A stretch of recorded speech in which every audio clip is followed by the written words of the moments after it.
हो सकता है आप अपने पूर्व के कक्षाओं में पढ़े हैं, लेकिन हो सकता है मैं कुछ और भी अलग चीज जोड़कर बता दूं जो आप ना पढ़े।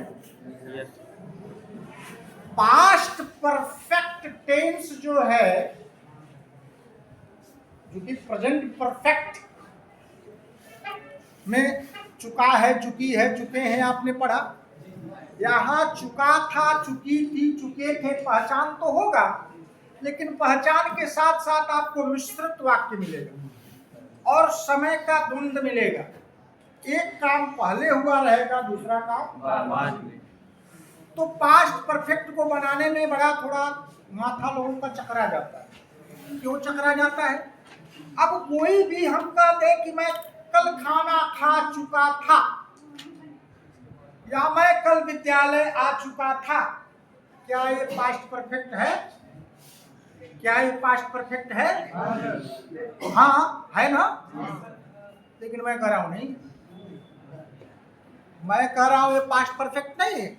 मैं कल तुम्हें पढ़ा चुका था, मैं कल खाना खा चुका था, और उसी को मैं उलट के कह दूं कि मैं कल तुम्हें पढ़ाया, मैं कल खाना खाया, मैं कल विद्यालय आया, तो क्या कोई अंतर दिख रहा है? बराबर है। तो पास्ट इंडेफिनिट और पास्ट परफेक्ट में कोई अंतर दिख रहा है आपको? अब इसी द्वंद को ध्यान में रखते हुए व्याकरण शास्त्रियों ने, ग्रामर शास्त्रियों ने पास्ट परफेक्ट को दो भागों में किया। एक काम समय में किया, एक काम पहले होगा, दूसरा बाद में। जो काम पहले होगा वो पास्ट परफेक्ट में बनेगा, जो काम बाद में होगा वो पास्ट इंडेफिनिट। उसमें बिफोर और आफ्टर जैसे प्रीपोजिशन की भी एडिशन। अगर सिंगल वाक्य आता है, ध्यान देना है, अगर सिंगल या एकलौता वाक्य होता है तो उसमें भी समय, मैं पहले ही खाना खा चुका था, तब परफेक्ट हो। मैं आपको पहले ही पढ़ा चुका था, कहीं ना कहीं समय का भाव आ गया। I have already taught you, तब सिंगल वाक्य समय का। तो लिखिए, लिख लीजिए पास्ट परफेक्ट हेडिंग डालिए और लिखिए जिस वाक्य के अंत में पास्ट परफेक्ट टेंस हेडिंग डालिए और लिखिए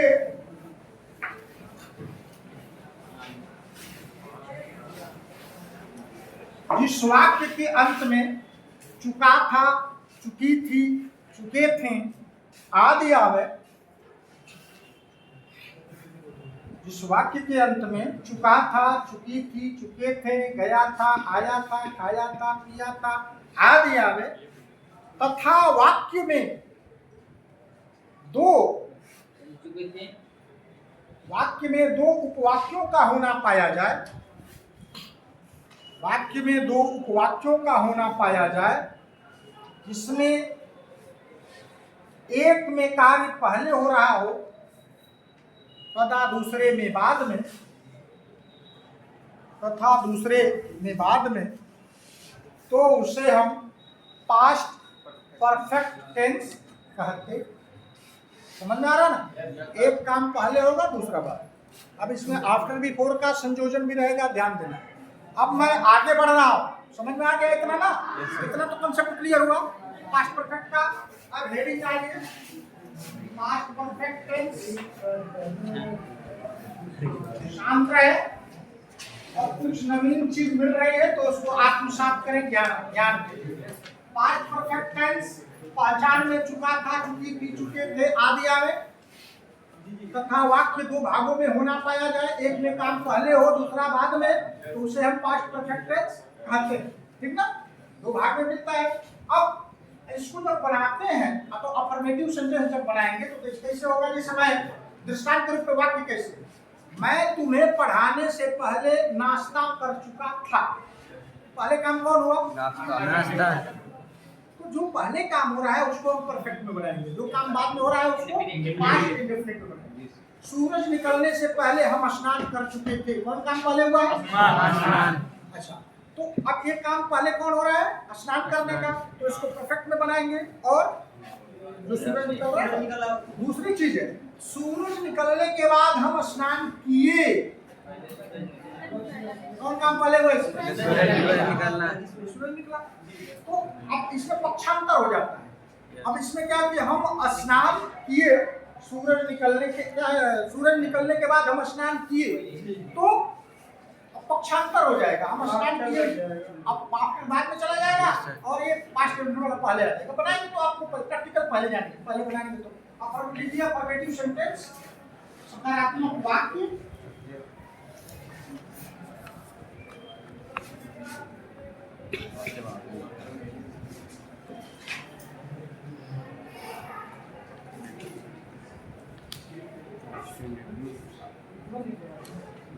सकारात्मक वाक्य स्ट्रक्चर,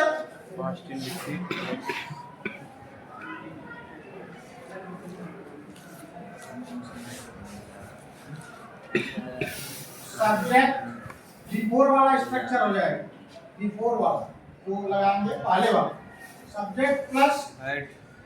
अभी भी ध्यान देना है, कर्ता किसी भी वचन का हो कॉमन एक ही आएगा, कौन है। यहाँ हैव और हैज का अंतर नहीं, एक ही आएगा। एक वचन है वो हेड प्लस V3 माने क्रिया का plus object plus before plus फिर subject plus V2 plus object. Sir बात कहता है तो बाद वाला देखते हैं ना। तो ध्यान देना है, वाक्य के अनुसार समझ लेंगे आप, जोड़ेंगे। अब ये ध्यान बड़ा टिपिकल माना जाता है पूरे एक टेंस में, सबसे ज्यादा टिपिकल तो 30 माना जाता है। इसको समझ लेंगे आप तो समझिए और कुछ समझ जाएंगे। और एक समीकरण ये ज्ञान है, इक्वेशन है इसमें। अब ये बिफोर का हो गया, अब इसको लिख लिया, इसको लिख लिया। आफ्टर वाला स्ट्रक्चर भी लिख ले, एक आफ्टर वाला स्ट्रक्चर होगा तो इसको मिटा के आपकी 2-4 वाक्य इसको बना लेता हूं। इसको आगे 2-4 वाक्य लिख लेंगे तो आफ्टर वाला लिखिए, ठीक ना। लिख देना आफ्टर वाला भी इसी लगे, लिख दीजिए सर, लिख दीजिए। लिख चलिए इसको लिख लिए हैं तो ठीक है, ध्यान दीजिए, बनाते वक्त ध्यान दीजिए। अब बिफोर का स्ट्रक्चर, बिफोर का हो गया, आफ्टर वाला क्या हो जाएगा? आफ्टर में क्या हो जाएगा? Subject plus V2 plus object plus after plus पुनः सब्जेक्ट, एकदम पक्षांतर हो जाए, plus head plus V3 plus object. ये ध्यान देना, ऐसे ही है, एकदम पक्षांतर हो जाएगा। वाक्य जो बाद में होगा वो पहले बनेगा और जो पहले होगा वो बाद में बनेगा, लेकिन टेंस के अनुसार ही बनेगा। परफेक्ट में जाएगा। वाक्य बोल रहा हूँ, लिखिए। हाँ तो ले लीजिए, मैं लिख रहा हूँ। Right, very fast and very cautiously write down. सूरज निकलने से पहले हम स्नान कर चुके थे। सूरज निकलने से पहले हम स्नान कर चुके थे।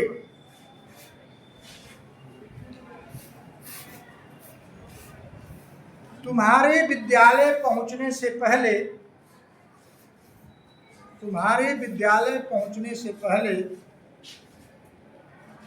छात्र निबंध लिख चुके थे। छात्र निबंध लिख चुके थे। हमारे विद्यालय पहुंचने से पहले छात्र निबंध लिख चुके थे।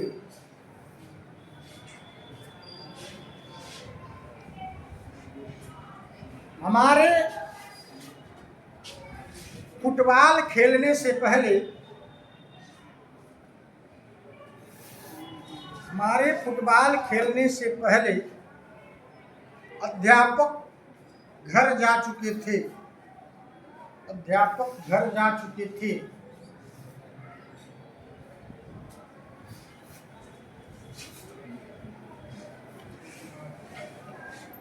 मेरे नाश्ता करने से पहले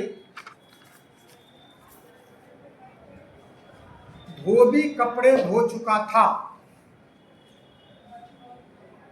धोबी कपड़े धो चुका था।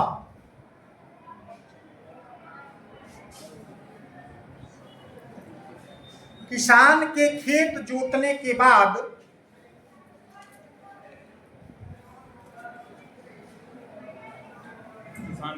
खेत जोतने के बाद छात्रों ने अपना पाठ याद किया।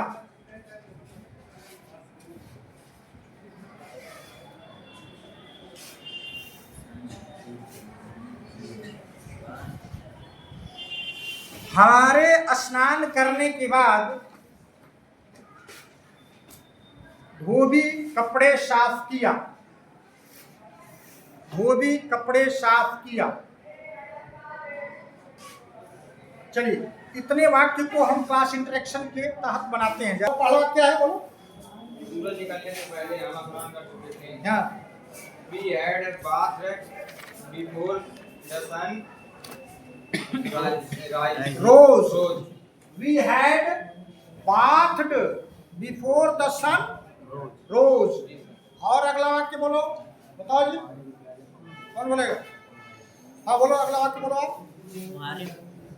तुम्हारे विद्यालय पहुंचने से पहले छात्र निबंध लिख चुके थे। हाँ, the students had written an essay हाँ, before हाँ, you हाँ, reached the reached college. the- Here is this.